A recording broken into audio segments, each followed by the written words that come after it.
Hi friends, నేను మీ భాస్కర్ మేకల. So second day of voting ఎలా ఉంది ఏంటి అండ్ నిజంగానే ఈసారి డేంజర్ జోన్ ను చాలా ఇంట్రెస్టింగ్ గా మారబోతుంది. అండ్ డేంజర్ జోన్ పరిస్థితి గజిబిజి గందరగోళం లాగా మారబోతుంది అంటే ఖచ్చితంగా మారే ఛాన్సెస్ ఉంది. అండ్ ఊహించని దానికంటే ఎక్కువగా పరిస్థితులు మారిపోతూ ఉన్నాయి. అది ఎవరు ఎన్ననుకున్నా ఏమనుకున్నా చేసేది ఏమీ లేదు అన్నమాట. సో మనం అనుకున్నది ఒకటి జరిగేది ఒకటి అన్నట్టుగా వెళ్ళిపోతుంది. సో కంప్లీట్ గా ఈసారి కళ్యాణ్ విన్నింగ్ రేస్ నుంచి తప్పుకున్నాడా అనేది అయితే పెద్ద క్వశ్చన్ మార్క్ లాగా కనబడుతుంది ఓటింగ్ ఆర్డర్స్ చూస్తూ ఉంటే. సో చూద్దాం ఎవరు ఏ పొజిషన్ లో ఉన్నారు, ఎవరు ఎలిమినేషన్ కి దగ్గరగా ఉన్నారు అనేది క్లారిటీ ఇస్తాను. అండ్ అంతకంటే ముందు వీడియోకి ఒక లైక్ వేసుకోండి ప్లీజ్. ఒక లైక్ వేసుకొని వీడియో ఎండ్ వరకు చూసే ప్రయత్నం అయితే చేయండి. అండ్ హైప్ అనే బటన్ వచ్చింది కదా, దాన్ని కూడా ఒకసారి క్లిక్ చేయండి. వీడియో చూసేటప్పుడు మీకు ఎక్కడ నచ్చితే అక్కడ సబ్స్క్రైబ్ చేసుకోవడానికి ట్రై చేయండి. ఇంకా లేట్ చేయకుండా వీడియోలోకి వెళ్దాం. అండ్ టాప్ పొజిషన్ లో తనుజ ఉంది. సో తనుజాని దరిదాపులో కూడా ఎవరు లేరు. Tanuja clear cut top position lead చేస్తూ ఉంది. సో చాలా మంది సెకండ్ పొజిషన్ లో కళ్యాణ్ ఉన్నాడు, బీభత్సమైన ఓటింగ్ పడుతుంది, ఇద్దరికి పెద్ద డిఫరెన్స్ లేదు అని అనుకుంటున్నారు. కళ్యాణ్ ఫ్యాన్స్ ఎవరైతే ఉన్నారో వాళ్ళు గుర్తుపెట్టుకోవాల్సిన విషయం, కళ్యాణ్ కి చాలా దారుణమైన ఓటింగ్ పడుతుంది. ఊహించిన దానికంటే గ్రాఫ్ పడిపోతూ ఉంది అనమాట. సో నిన్న నైట్ ఎపిసోడ్ లో కూడా కళ్యాణ్ కి వెయిటేజ్ వచ్చింది, కళ్యాణ్ కి బాగుంది, కళ్యాణ్ సిచ్యువేషన్ కి వర్కౌట్ అవుతుందిరా అనుకున్నాం. కానీ కళ్యాణ్ కి వర్కౌట్ అవ్వలే. ఓటింగ్ విషయంలో వచ్చేసరికి మాత్రం కంప్లీట్ గా అదే సిచ్యువేషన్ ని కొనసాగిస్తున్నాడు, అలాగే ఉంటుంది. ఇంకా గ్రాఫ్ కొంచెం తగ్గిపోతూ వస్తుంది కానీ పెరిగే పరిస్థితిలో అయితే ఖచ్చితంగా లేదు. తనుజ టాప్ పొజిషన్ లో 35% తోటి చాలా స్టేబుల్ ఓటింగ్ పడుతుంది. అబ్బా ఎవరైనా అసలు క్లారిటీ అంటే బీభత్సమైన క్లారిటీ వచ్చేసింది. ఎందుకంటే ఇంత రేంజ్ ఓట్ బ్యాంక్ అనేది మామూలు విషయం కాదు. ఆ రేంజ్ లో ఓట్ బ్యాంక్ అనేది ఉంది ఆమెకు. ఊహించిన దానికంటే ఇంకా ఎక్కువగా ఓటింగ్ పడుతుంది అంటే ఖచ్చితంగా పడుతుంది. సో దానికి కారణం ఎవరు అని అంటే ఈ కొంతమంది ఉన్నారు చూసారా, హేట్ రైడ్ పెట్టుకొని వాళ్ళంతలో వాళ్ళే ఆమెను హైప్ లేపుతున్నారు. ఆడిన దానికంటే ఎక్కువ వీళ్ళిచ్చే ఎలివేషన్ కి ఆమెకు ఆ రేంజ్ ఓటింగ్ ఉంది. ఎందుకనంటే ఫ్రీ ఎగ్జిస్టింగ్ ఓటింగ్ ఉంది తనుజాకి. సో ఈ వెయిటేజ్ ఇచ్చేసరికి ఆటోమేటిక్ గా జనాల్లోకి రీచ్ అయిపోతుంది అనమాట.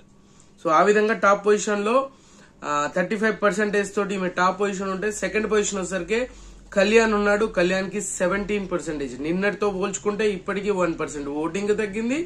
ఆ గ్రాఫ్ చేంజ్ అయింది. అయినా కూడా ఓటింగ్ అనేది నిన్న సంజనాతో ఇష్యూ అయింది, తనుజాకి మధ్యలో జరిగిన ఇష్యూలో కూడా ఈయనకి చాలా మంచి హోప్ ఉంది. ఆయన మంచిగా డిఫైన్ చేసుకున్నాడు, మంచిగా మాట్లాడాడు, ఎక్కడ గివ్ అప్ చేయకుండా చాలా గట్టిగానే మాట్లాడాడు. బట్ ఏంటంటే నాకు ఎందుకో కళ్యాణ్ విషయంలో లేట్ అయిపోతుంది అనిపించింది. ఇండివిజువల్ గేమర్ గా స్టార్ట్ అయితే, ఇండివిజువల్ గేమ్ గా స్టార్ట్ అయితే బాగుంటది. అండ్ ఇంకొకటి ఏంటంటే నిన్న టాస్క్ ఆడారు ఇమాన్యుయల్ అండ్ కళ్యాణ్. సో ఇది కూడా వర్కౌట్ అవ్వలేదు ఓటింగ్ విషయంలో వచ్చేసరికి. సో 17% అంటే almost half of the voting అనమాట. సెకండ్ పొజిషన్ కి ఫస్ట్ పొజిషన్ కి డిఫరెన్స్ హాఫ్ ఉంది. మరి ఇలా ఉంటే ఇంకా విన్నర్ రేస్ ఎక్కడ ఉందబ్బా? విన్నర్ రేస్ ఏమైపోతుంది? సో ఆ క్వశ్చనింగ్, ఆ సిచ్యువేషన్ ఎక్కడ అయిపోతుంది? వారు వన్ సైడ్ లాగా మారిపోతే కష్టం. సీజన్ అంతా ఈజీగా హిట్ అవ్వడు. సో ఇప్పటికే కొంతవరకు ఎత్తిపోతుందిరా అనే ఫీలింగ్ లో ఉన్న సిచ్యువేషన్ ఉంది. సో మనోడికైతే కళ్యాణ్ కి నిజంగానే కొంత లక్ ఫ్యాక్టర్ వర్కౌట్ అవ్వలేదు. ఎందుకంటే గేమ్ ఆడాడు, నిన్న ఆడాడు. అండ్ సంజనాతో ఇష్యూ కూడా కొంచెం మంచిగా ఉండే, అది కూడా వర్కౌట్ అవ్వలేదు. ఓటింగ్ పరంగా అయితే దారుణంగా ఉంది. అండ్ తర్వాత పొజిషన్ వచ్చేసరికి సంజన ఉంది. సంజన చాలా స్టేబుల్ ఓటింగ్ పడుతుంది. నిన్న అంత నెగిటివిటీ వచ్చినా కూడా ఈమె ఓటింగ్ ఎక్కడా తగ్గలేదురా స్వామి. సో క్లియర్ కట్ గా అదే ఓటింగ్ నడుస్తుంది, అదే ఓటింగ్ ఉంటుంది. ఎవరు ఏం చేయలేరు.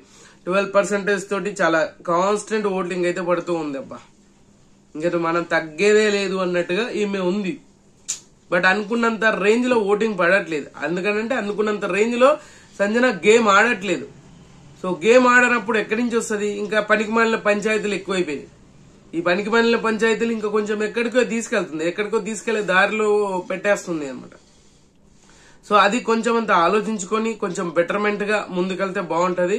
ఈ అమ్మ కొడుకుల రిలేషన్ ఏదైతే ఉందో, పక్కన వాళ్ళనే ముందు ఆమె చూసుకొని కొంచెం ముందుకు తీసుకెళ్లి ఈమె ఇండివిజువల్ గా గేమ్ ఆడి ఇమాన్యుయల్ తోటి కాకుండా ఇమాన్యుయల్ అని ఆ టాపిక్ అనేది వదిలేసి ముందుకెళ్తే ఇమాన్యుయల్ కు బాగుంటది, సంజనాకు బాగుంటది. అది కొంచెం ఆలోచించాల్సిన విషయం అన్నమాట.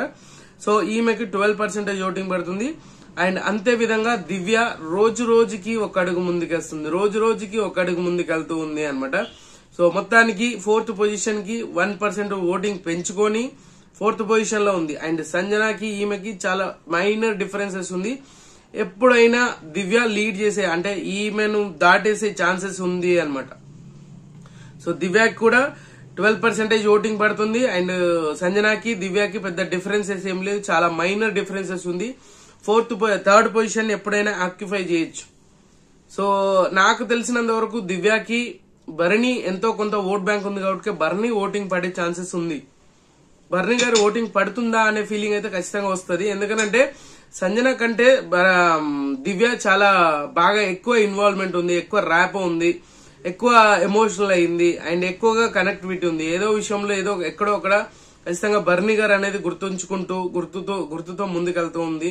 అండ్ ఇంకోటి ఏంటంటే ఎక్కువగా ఎఫెక్షన్ చూపించింది కూడా దివ్యాని. సో ఎందుకంటే తనుజ వచ్చేసరికి ఇక్కడ డాడీ వెళ్ళిపోగానే అక్కడ రాజాని పట్టుకుంది అనమాట. సో అలా కొంతమంది దాన్ని సైడ్ చేసేసి భరణి ఫ్యాన్స్ ఖచ్చితంగా ఓట్లు వేసే ఛాన్సెస్ చాలా తక్కువ.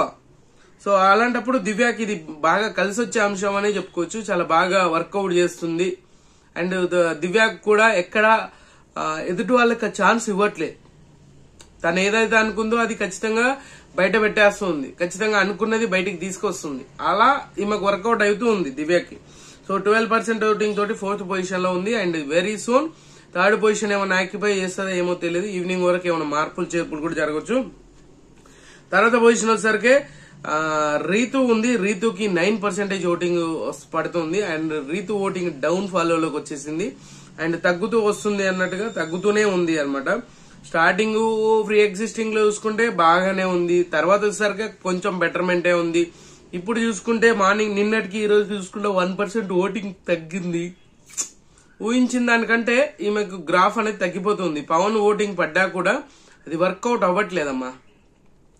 సో ఈమెకు ఇండివిజువల్ ఫ్యాన్ బేస్ ఉన్నా కూడా అది ఎందుకు వర్కౌట్ అవ్వట్లేదో ఏమో తెలియదు కానీ సో ఈమె చేసే సిచ్యువేషన్స్ కి ఈ లవ్ ట్రాక్ కి బాగా జనాలు హేట్ రేట్ పెంచుకున్నారు.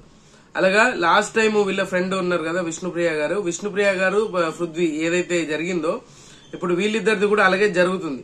బట్ వీళ్ళిద్దరు టాప్ 5 దాకా ఉంటారంటే రీతు ఉండే ఛాన్సెస్ ఉంది. పవన్ కి కూడా ఇలాగే ఉంటే ఈ పులిహోరలు కలిపితే ఖచ్చితంగా టాప్ 5 కి కష్టకాలమే చేసుకోవాల్సి వస్తుంది. సో మొత్తానికి 9% ఓటింగ్ తోటి ఈమె 5th పొజిషన్ లో ఉంది. అండ్ 6th పొజిషన్ వచ్చేసరికి రమ్య ఉంది. సో చిటిపికల్ రమ్య చాలా అంటే చాలా అరే మామూలు కాదు. ఈమె తోపు కంటెస్టెంట్ రా అనుకునే లోపు కాంట్రవర్సీలో తోపు కాదు, మరీ చీప్ గా ఆలోచించడం.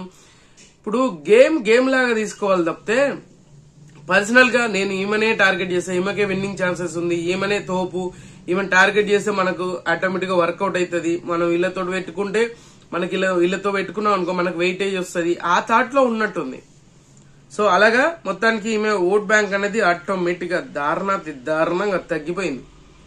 6% ఓటింగ్ వచ్చింది, 6 or 7% ఓటింగ్ ఉంది. 7% ఓటింగ్ అని అంటే తగ్గిపోవడం అంటే మామూలు తగ్గిపోవడం కాదు. ఇంకోటి ఏంటంటే నిన్న గేమ్ కూడా ఆడింది, బాగానే ఆడింది. సోడాలు తాగే టాస్క్ ఏదైతే ఉందో అది చాలా బాగా వర్కౌట్ చేసింది, చాలా బాగా ఆడింది కూడా. సో అయినా కూడా ఆ ఇంపాక్ట్ అనేది ఓటింగ్ మీద చూపించలేకపోతుంది. ఇంకోటి ఏంటంటే ఖచ్చితంగా వీళ్ళు ఇండివిజువల్ గా వీళ్ళ సైడ్ తోటి ఆలోచించాలి కానీ ఎదుటోళ్ళ కార్నర్ నుంచి ఆలోచించడం వల్ల చాలా మైనస్ అవుతుంది. ఇప్పుడు ఎదుటి వాళ్ళు తనుజాన్ని టార్గెట్ చేయాలి, తనుజ సైడ్ నుంచి ఆలోచించాలి అన్నప్పుడు ఆటోమేటిక్ గా ఈమె వర్షన్ అనేది మిస్ అవుతుంది. అది చాలా హారబుల్ గా ఉంటది. ఆ కొంచెం ఆలోచించాల్సింది. రమ్యకి ఆల్రెడీ ఫ్రీ ఎగ్జిస్టింగ్ చాలా ఓట్ బ్యాంక్ ఉంది అని చెప్పేసి అనుకున్నాం, తీరా చూస్తే అంతేం లేదు. కానీ పిఆర్లు చాలా గట్టిగా ట్రై చేస్తున్నారు. అంటే ఎవరికి లేదు అని కాదు, తనుజాకుంది పిఆర్, ఎవరికైనా ఉంది. మోస్ట్లీ అందరూ పిఆర్లు పెట్టుకునే వచ్చారు. వీళ్ళకుంది వీళ్ళకి లేదు అనేది అయితే ఖచ్చితంగా లేదు. అందరికీ పిఆర్లు ఉన్నారు, అందరు గట్టిగానే ట్రై చేస్తున్నారు. బట్ రమ్యకి వర్కౌట్ అవ్వట్లేదు. డేంజర్ జోన్ అయితే ఖచ్చితంగా ఉంది అని చెప్పుకోవచ్చు 6% ఓటింగ్ తోటి. ఇంకా తర్వాత పొజిషన్ వచ్చేసరికి రాము రాథోడ్ ఉన్నాడు. రాము రాథోడ్ పెద్దగా ఎక్కడ కనిపించట్లేదు అన్నాం కదా, ఇప్పుడు కనిపించట్లేదు, వినిపించట్లేదు, ఏదీ లేదు అనమాట. మనం అనుకున్న దానికంటే ఆయన ఇంకెక్కడికో వెళ్ళిపోతున్నాడు. ఈసారి ఖచ్చితంగా డేంజర్ జోన్ లో 4% ఓటింగ్ చాలా కాన్స్టెంట్ గా ఈయన 4% పడుతుంది. స్టార్టింగ్ నుంచి ఫ్రీ ఎగ్జిస్టింగ్ నుంచి ఇప్పటి వరకు కూడా అదే ఓటింగ్ ని అదే లెవెల్లో మెయింటైన్ చేయడం అంటే మామూలు విషయం కాదు. రాము 4% ఓటింగ్ తోటి మనోడు బాటమ్ లో ఉన్నాడు, అంటే బాటమ్ 2 లో ఉన్నాడు అనమాట. 7th position. 8th పొజిషన్ వచ్చేసరికి సాయి శ్రీనివాస్ ఉన్నాడు. సో ఈయన కూడా మోస్ట్లీ 2 to 3% ఓటింగే పడుతుంది. సో అట్లీస్ట్ ఒక 1% పెరిగింది. బట్ సాయి శ్రీనివాస్ చేసిన పెద్ద మిస్టేక్ ఏంటంటే ఆయనకు సేవ్ అయ్యే ఛాన్స్ ఉన్నప్పుడు అది వాడుకోలేకపోయాడు అనేది క్లియర్. ఎందుకు వాడుకోలేదు, ఏం స్ట్రాటజీ వాడాడో తెలీదు. సో మొత్తానికి రమ్య, రాము అండ్ శ్రీనివాస్ ఈ ముగ్గురులోనే ఎలిమినేషన్ ఉండబోతుందా అంటే ఖచ్చితంగా ఉండే ఛాన్సెస్ హైలీగా 95% ఉంది. ఆ 5% లాస్ట్ వరకు ఉండి ఏదన్నా మెరాకిల్ జరిగితే ఏం చెప్పలేము అనమాట. సో మొత్తానికి ఇప్పుడున్న పరిస్థితులలో ఓటింగ్ ఆర్డర్స్ ఇవి. డేంజర్ జోన్ లో రమ్య కూడా డేంజర్ జోన్ లోనే ఉంది, గుర్తు పెట్టుకోండి. సో టాప్ పొజిషన్ వచ్చేసరికి సంజన ఉంది, 2nd Kalyan, 3rd Sanjana, 4th Divya, 5th Ritu, 6th Ramya, 7th Ramu, 8th Srinivas, Sai Srinivas. So ఇది ఓటింగ్ ఆర్డర్. మీకు నచ్చిన కంటెస్టెంట్ ఓట్లు వేసుకోండి. సో ఈ వీడియో మీకు నచ్చినా కూడా నచ్చితే లైక్ చేయండి, షేర్ చేయండి, కామెంట్ చేయండి, సబ్స్క్రైబ్ చేయడం మర్చిపోద్దు. And good luck.